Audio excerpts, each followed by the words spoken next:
Aurretik erronka izugarria, 500 metroko distantzia, Noaingo ubideko Petrilletik, 30 zentimetroko zabalera estuarekin, 20 metroko altuera punturik garaienean, zeharaizea eta urduritasuna, beldurra.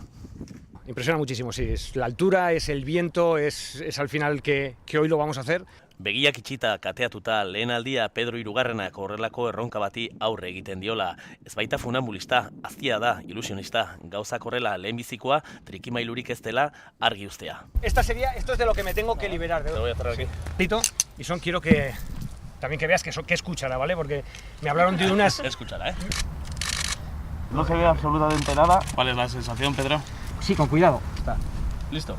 Ikusminai karagarria izan da ubide azpitik pasatzen ziren autoak gelditu eta jendea argazkiak ateratzera jaitsi da. 2 puntutan kateak askatzeko giltzak non ziren asmatu eta hartu behar zituen. El viento ha sido increíble, ha sido increíble. Ha habido un par de momentos, o sea, que yo me he visto abajo. O sea, 30 minutu behar izan ditu sustoren bat edo beste eta lortu du 500 metroak egitea. Mira, me están temblando las piernas todavía, o sea, mira lo que te digo.